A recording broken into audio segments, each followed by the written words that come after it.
I take 6 pills a day. And I have a little container that I put Monday, Tuesday, Wednesday. So, and she helps me now. We make it a game to put my pills in the days, and she's used to that. She's used to Dad wearing his funny glove.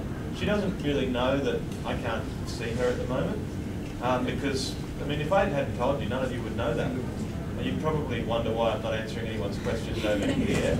But you can't really see it. I walk a bit funny. My hand doesn't work very well, but she doesn't really notice that. And until she starts to, I don't want her to worry about it. I just want her to be a happy kid. So I guess my job is to make sure she's a happy kid. I think she is.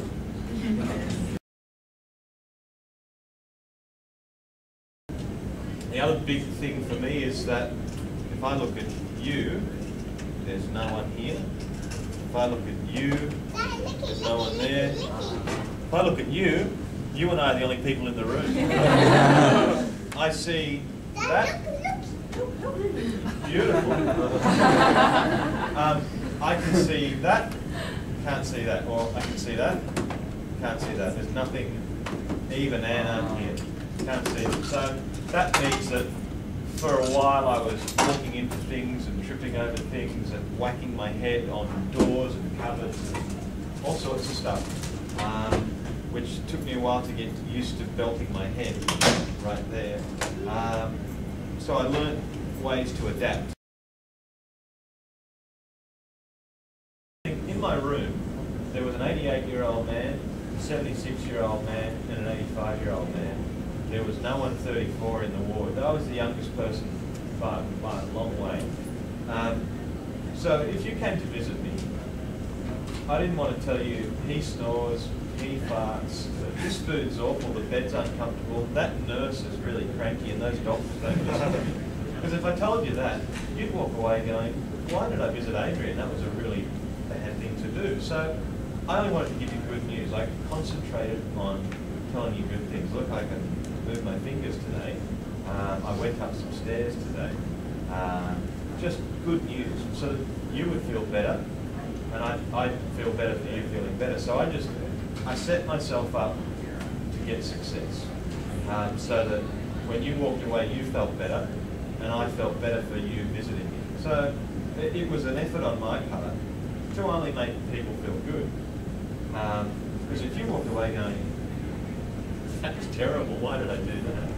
You're not going to come and visit me again, are you, in hospital? So it was give people good news. Don't complain. Treat it like a job.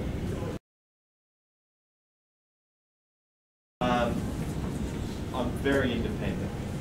If we were in the hospital and you did something for me, I would.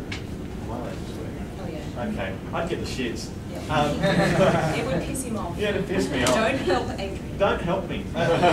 If I want your help, I'll ask for it, and I've learned over time that I've got no problem. Can you cut this for me?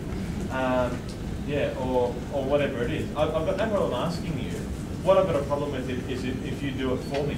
Because if you do it for me, I'll just, yeah, people are going to do stuff for me all the time, so I might as well just give up.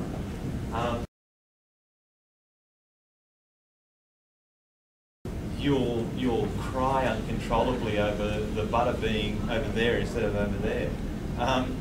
Just weird stuff. And not something I know a lot about, but it can affect your emotions. It can affect your hearing. It can affect your speech. As I say, that's less common, but it does happen.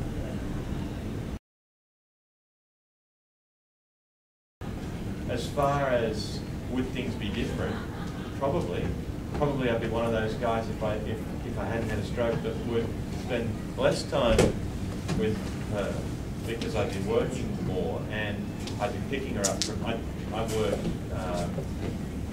7 till 3. I don't work a 9 to 5 job. I work tradesman's hours, so I work early starts and early finishes. And yeah, I'd be one of those guys that throws the kid in the car and drives home, and you're home in 5 minutes rather than home in 45 minutes having walked there. So it's different, and I said this right from the start. It's not better, but it's not worse. It's just different.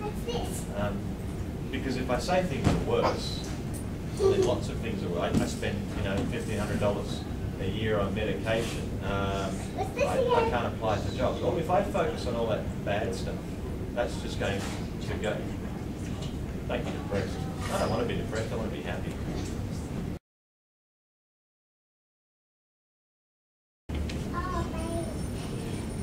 He's as important to me as sunshine and breathing and all the nice stuff. I mean, we've been through horrible things together, but to me, life would, I don't even want to think about that, because life would be a lot poorer for not having him. Boy, his ego must be feeling good today. But yeah, no, I think life for me would be a lot different. There'd be somebody else in my life probably like him, but as far as having somebody that can answer all the questions that I had, and somebody who understands what's happened to me, it's a very unique situation.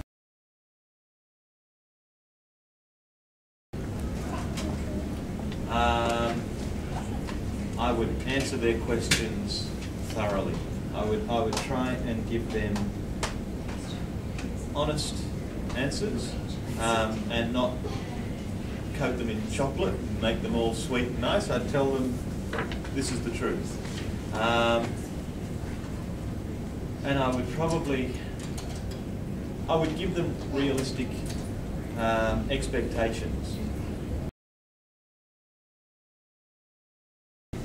Oh, because I was a pretty boy, I used to wear a suit and tie and not get my hands dirty.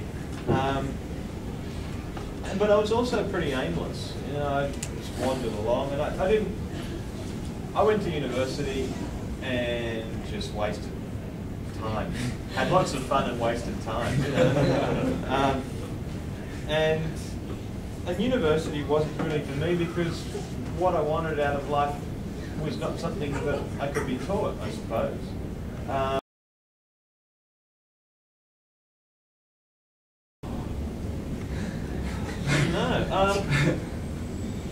The thing, I suppose, is that even though I've lost a lot, I've gained a lot too. If I hadn't had a stroke, I wouldn't be sitting here talking to you. So it's allowed me a lot of opportunities. It's taken a lot away, but it's allowed me opportunities to help people out too, which is nice. One wish. Somebody else asked a question. I'm going to think about that for a little while. Would like your sister to win the lottery?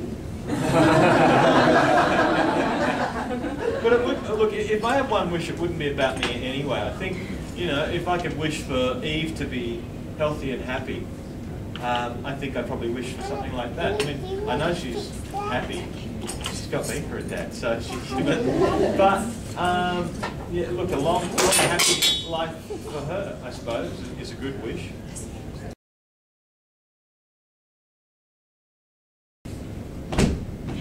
She moved home with her parents because she had it very hard. She had bad sciatica, so her hips were giving her a really hard time, to the point that she was on crutches. But Connie would come and visit me. I was in hospital for 63 days. There was only 5 days out of 63 that she didn't come. And every day she would come and visit me, and it was fun. We'd have what we called our coffee dates. Each afternoon the ladies would come around the ward with a cup of tea and a biscuit, and I'd let her have the cup of tea. I'd say, yes please, and I'd take it and I'd give it to her. But when I have a beer, my body gets pissed before my mind, so, I'll be staggering, even though I'll be sitting here talking to you perfectly well, because it's pissed and I'm not. So, yeah, look, everything in moderation.